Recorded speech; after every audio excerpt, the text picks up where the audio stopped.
Welcome to the Social Media Church podcast. My name is Jay Cranda. I'm here with Niels Smith. Niels, I feel like we haven't talked to each other for a while on a podcast. It's been a little bit, and I hear that I'm kind of the guy that pops in every now and then, and you're the regular. I apologize, Jay, for the craziness, but I've got to say thank you for the nice things you said last episode with Nick Runyon. You want to repeat those, Jay? It just made my day to hear this as I listened to it. What was it you said again? I pulled a Men in Black, and I have totally forgotten everything. No. Come on, Niels. Do you really want to have some kind of intimate moment here right now on the podcast? Is that what you do? I do, Jay. Okay. I feel like our listeners would like for that too. I care about you, Niels. Yeah, Niels is a great guy, is what I heard. Neil. Okay. You know what? Okay. So on today's show, we're gonna talk about Facebook targeting. We're gonna explore and kind of, you're gonna share a little bit about an event you went to, a Facebook business event. Yep. So we're gonna get into that, but I do want to highlight, we got a sponsor for the show. We do. We want to share about these guys. These are guys that have been on the show in the past, Van and Justin, and so it's about That Church Conference. That Church Conference is a premier conference for those in church communications, marketing, and creative roles, with a big 2-day conference every year in Atlanta and workshops throughout the U.S. They are providing the most practical training for churches. Now, they are providing that training online through a new community site at thatchurchconference.com community. Thatchurch.com community is a place for those. I'm going to give the URL because I'm like having a hard time with this. Yeah. Is for church communications to share and collaborate online. You can access all of the conferences and workshop videos online, plus a ton of other resources and training material. So go to thatchurch.community. And so that's a great resource. We're actually talking to them about getting some of our stuff up there. So go to thatchurch.community. If you're in communications training, it's not just live stuff, it's also a bunch of on-demand. So go there, check it out. It's a great resource, good community to be a part of, going to be great resources. We're excited to share. We love Justin and Van. Most of our listeners are aware of what they're doing. So go get to be a part of it. It's crazy affordable, the value they're adding. Just do it. Jump in, be a part of the community, share with others. We love it. So let's jump into the topic, Jay, of the day: Facebook targeting.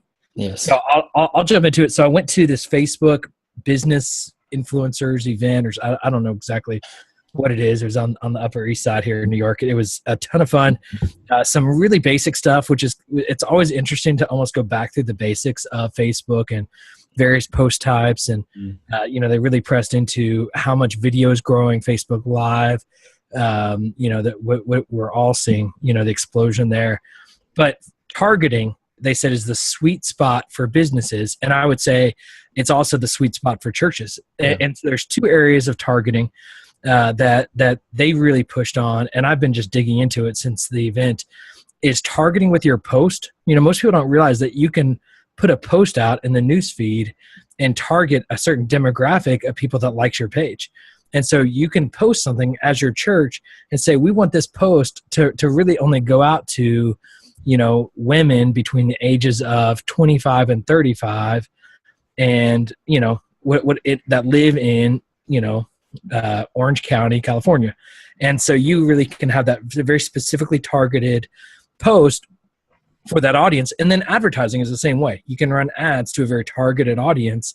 And so what a lot of people do is they're like, well, we want everyone to see everything. Well, not everything is valuable to everyone. And so, like things like a sermon clip might be valuable to everyone. But when you're promoting, a women's ministry 5K fundraising event, it might not be valuable for everyone. It's really only valuable for women, And so target it, and the more targeted you post it, the more Facebook is going to show it to that demographic.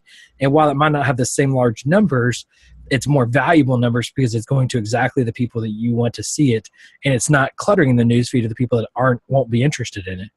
And so it's a way of adding extra value, and you can't do that on any other social network. The truth is, you can maybe do that in email if you have a really complex database, but Facebook is really making it easy for you because of all the data they have. I'm curious, Jay, your thoughts or your experience at all with targeting on Facebook?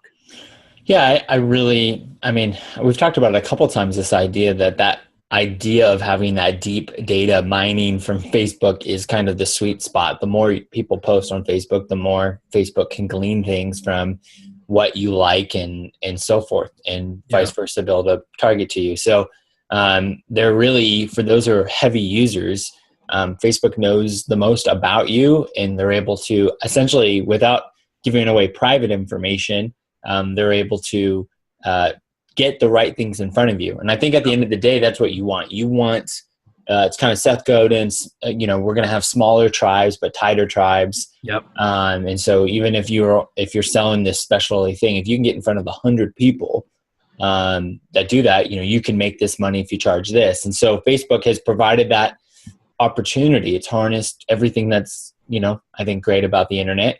You can connect people from all around, and now advertisers can get in front of it. Now, I think the hardest part is, like anybody, when we are in, especially if as somebody who's on staff at a church, you're planning things, you're doing things, you got the whirlwind of life kind of keeping you. And when you go to maybe promote something, you tend to just write some text, throw up a picture, boom, that's it. You're not even thinking about all this other stuff. And what you should be doing is exactly what you just talked about. You should be going into the sweet secret sauce of Facebook, and you should be listing out all the demographics. And what I love about targeting is I love the interests. Yep. I love when you start typing it in. I was talking to some church planners at a conference recently, and I was saying how you need to target those who are like you. And so I said, you can target people that are interested in God. You can say Christianity, because just because they're listed as Christian doesn't mean they're following Jesus. Okay. Yep. And then you can listen. Then you can say, and I threw out this crazy idea, like, what if you're really into a TV show? What if you target everybody who likes that TV show? So the idea is that they show up, so the idea is that you're going after a Christian between the ages of, let's say, 12 and, 35 or whatever, who maybe is also, listed as agnostic, who maybe likes this. And then you go likes. And then I said, what if you threw in likes the show Breaking Bad, and you type in Breaking Bad. But the idea is you're trying to identify with your audience, your persona, the people you're going after. But Neil, it takes time, doesn't it? Doesn't it take time to fine tune that target? And I think that's where there's two sides to it. It takes time and money. People are always like, oh, Facebook ads are expensive. One of the things they said at this event was pay $5 and see if it's worth it, because we think it's going to be worth it, and we think you'll find that it's worth it. And you'll find that it's a valuable use of your money and a valuable use of your time. And so as church leaders, we only have so much time. And here's my philosophy is that with the opportunities that are out there with Facebook and Facebook advertising, when it comes to an evangelism opportunity or initiative that we have as a church, there's incredible opportunity on there right now for a minimal cost. The longer you wait, the more cluttered it's going to get, the more expensive it's going to get. I think it's just a good use of your time and money. It is complicated. It is a little confusing. It does take some time, and it does take some money, but it doesn't take a ton of money, and it doesn't take a ton of time. And the more you do it, the better you'll get at it. Because just my role shifting, I'm not running ads anymore. I'm not even updating our Facebook page anymore. I've got teams doing a lot of that. So I've missed out on some of those detailed trends of lookalike audiences. And, the really unique targeting and retargeting is a new thing now with the pixel on Facebook ads.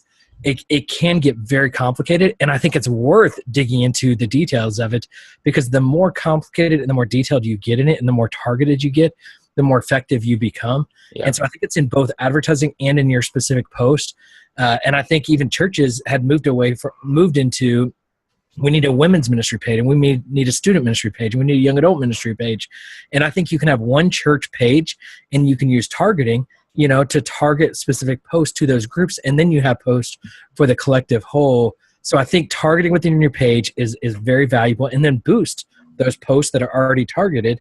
And then, lookalike audiences is something that I'd heard a lot about, and I faked like I knew what it is about. And I would say I still don't fully understand it, but it's using Facebook's complexity where they basically will look at who likes your page and say, this is a lookalike, or how closely do you want to target people that are just like the people on your page? So you can say, we want people in Orange County who also like the same thing as other people on our page. So it might be, there's a lot of people who like the Beatles, and like The Matrix as a movie, and so our church connects with this age group that likes these specific things. So let's target other people like them, because if it connects with these people, it's likely you're going to likely connect with other people similar to them. And that lookalike audience is a really powerful, complex. I mean, this is like a big data situation that Facebook is giving us access to, and it's really not that complicated. As I've started poking around, and then the other thing, Jay, that has been fascinating to me, and I've been going through all the pages that I manage or have access to with the Facebook Business Manager. What you can look at on insights on your Facebook page is one thing. The Business Manager gives you access to a whole new level of data, letting you know who's married, who's single, who owns a house, who rents a house, who is, all of this, even predictive behavior. How many hours they sleep at night? Yeah. What do they dream of? Yeah. Do they have a pornography problem? It's borderline that way. And it's one of those things. I mean, it's like a Big Brother situation where you're like, how does Facebook know all of this? I don't really want to know. But it's valuable to us to understand what the behaviors are of people that like our page, and even the other pages that they like. So you really get a good general interest of people that like your page and who your audience is.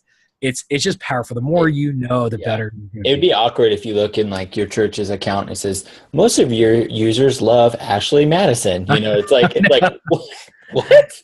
Okay, I know what my next topic is. No, it's a couple. Do not Google that. If you do not know what it is, do not Google it. No. You just sent it down that path. Dang it. They're going to get fired from their church.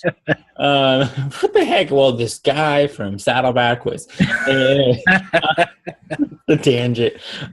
No, to me, I was actually talking to somebody this week about this idea that churches tend to be really good at tracking attendance and a couple other things.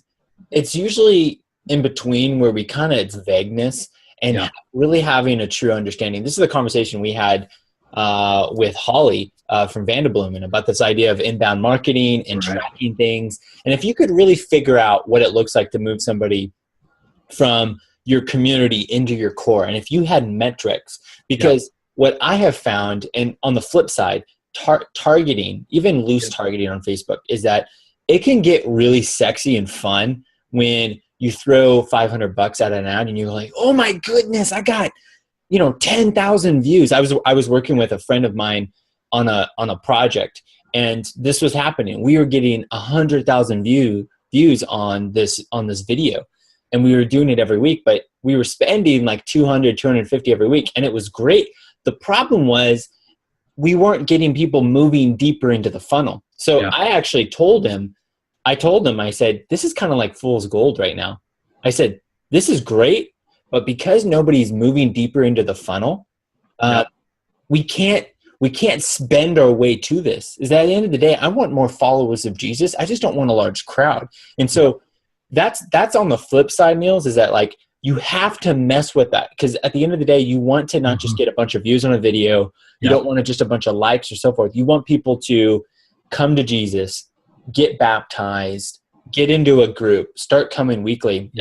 And when you look at we have this conversation online with Church Online, is that and this is just with church planting overall, one of the I know John Wooster is a guy who talks about this with church planting. He says one of the sad, dirty secrets of church planting and even like growth with churches is the amount of salvations compared to the amount of adult baptisms. Yeah. And it's like, we have 100,000 salvations, but there's only like 10 baptisms or 100, you know what I mean? And so as a church, salvations are great, and you don't need to be baptized to get saved and so forth. Those are two separate things, but you need to, at the flip side, be careful that you don't get into this habit of spending just for views. You want to make sure, and you need to have that funnel. You need to have that inbound funnel. So it's being wise at both ends, because I've been part of it. I've been part of both ends. Yeah. And I think that's what the targeting can really do. As you define your funnel and where you want to move people, that's where you can really utilize this type of data, because different people are going to move in different ways. And so as a lot of times what you're wanting to move people into is in connection and relationships with each other. And so you want to target people to get them connected in a specific group or a specific activity that's likely going to be targeted to a specific demographic. And so the more you can understand people and where they are and what their needs are, and target posts to them, target ads to them, target some kind of calls to action. And then I would say, one of the things we really have learned a lot from with Holly is just, we talk about social media a lot. A big part of that funnel often goes going from Facebook to an email address.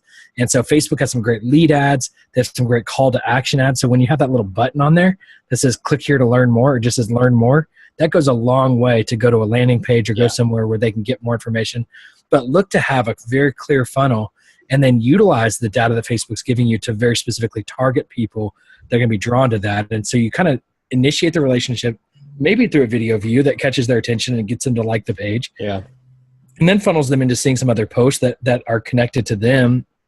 And then they see a call to action button, which gets them to an email address, which allows you to follow up with them and get them connected, which hopefully then leads to a salvation, which leads to a baptism, which leads to them connected in a group, and go on from there. But you have to define your funnel. We can't define the funnel for them, but that as social media is maturing, and Facebook specifically, we have more and more opportunities to really zone in on our audience, both the audience we're trying to reach from an evangelistic perspective and the audience we're trying to engage and connect and disciple. And so utilizing those tools, and those are different audiences that we're trying to reach on the same page. And so using targeting can really help us to be more effective in doing that. So what I would say as a practical next step is go to Facebook, spend $10, do some targeting, and mess around with the interest. Like, don't just do it, but like go and play around. Spend $10 on a post that's working real well and see what happens. The other thing is, go. Sorry. Hey, you can interrupt me. Okay, stop talking. I'm taking over right now. So here, use the Business Manager. If you're not using Facebook Business Manager yet, make sure you're using Business Manager. It unlocks all kinds of cool features and functions. I don't know if it's required anymore. I've been using it for a while, but use Business Manager. Make sure you're in there using it. If you don't know what it is, just Google Facebook Business Manager and it'll have a tool to do it. Yeah. One of the great advantages of that is that you can have multiple credit cards if you're charging. Yes. I know that I've had that problem where from personal stuff to like you can get, so like there's so many advantages from the Facebook business. So anyway, so what we would love for you to do is after you do that, send us a note, SMC podcast on Twitter, or send us an email. Go to socialmedia.church. We do want to highlight again thatchurch.community. The guys at that church conference have this great resource. They do events. They do an event in Atlanta every year. They do workshops. They also have this great online community. It's great. Instead of paying somebody, hiring somebody full-time and or paying this contractor, they have this great subscription set up where you can get one-on-one coaching and so forth. So go to thatchurch.community. And thank you so much for listening this week, and see you later.